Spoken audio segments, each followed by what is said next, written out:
मध्य प्रदेश की सबसे चर्चित सीटों में से एक दतिया विधानसभा सीट का परिणाम गृह मंत्री नरोत्तम मिश्रा के लिए बेहद रुलाने वाला रहा।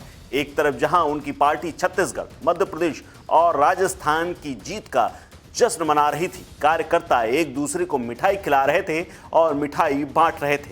सीएम शिवराज सिंह चौहान बधाइयां बटोर रहे थे। शाम को प्रधानमंत्री नरेंद्र मोदी कार्यकर्ताओं को जीत के मौके पर संबोधित कर रहे थे। वहीं नरोत्तम मिश्रा सुबह से शाम तक आगे आने के लिए तरस रहे थे। उनके समर्थक भी निराशा के समंदर में गोते लगा रहे थे। एक दिन पहले ही मां पीताम्बरा का आशीर्वाद लेने वाले और शनि देव के दर पर माथा टेकने वाले नरोत्तम की नसों में लहू हार के भय से बेहद तेज दौड़ रहा था। मतगणना से पहले ही एग्जिट पोल में मंत्री नरोत्तम मिश्रा की सीट फंसी हुई सामने आई थी और परिणाम वाले दिन भी ना तो बैलेट पेपर ने साथ दिया, ना ही ईवीएम का उन्हें सहारा मिला। आलम यह था कि सुबह से लेकर शाम तक एक बार भी नरोत्तम लीड लेते हुए दिखाई नहीं दिए।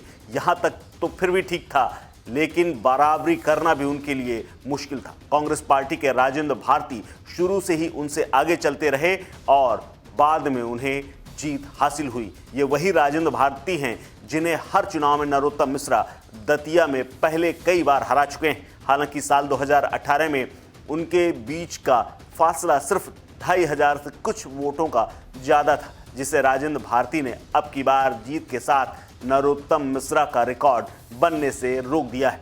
एमपी की सबसे चर्चित सीट दतिया से नरोत्तम मिश्रा 3 बार विधायक रह चुके हैं। बता दें कि इस सीट पर 17 नवंबर को मतदान हुआ था, जिसमें दतिया में कुल 89.4% वोट पड़े थे। नरोत्तम मिश्रा शिवराज सरकार में नंबर 2 की हैसियत रखते हैं।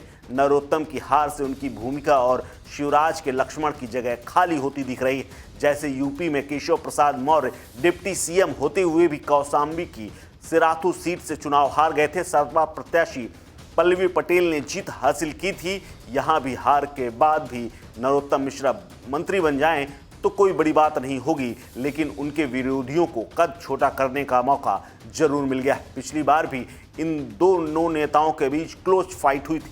टक्कर इसलिए भी खास है क्योंकि 2018 विधानसभा चुनाव में जीत का मार्जिन बहुत ज़्यादा नहीं था। नरोत्तम मिश्रा सिर्फ 2656 वोटों से ही जीत सके थे।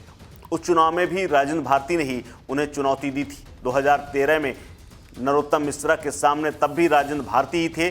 तब नरोत्तम मिश्रा 10,000 से ज़्यादा वोटों से जीते थे। लेकिन इस बार ऐसा मुकाबला रहा कि चारों तरफ जब खुशी दौड़ रही थी, चारों तरफ जब उनके समर्थक और उनकी पार्टी जश्न के माहौल में डूबे हुए थे, तब नरोत्तम मिश्रा एक कोने में अपनी जीत और हार के कारण और उसके पश्चाताप और इसके अलावा कहां हारे, क्यों हारे, कैसे उनके हाथ से जीत फिसल गई, कैसे दतिया उनके हाथ से निकल गया, इसके सोच में डूबे हुए थे।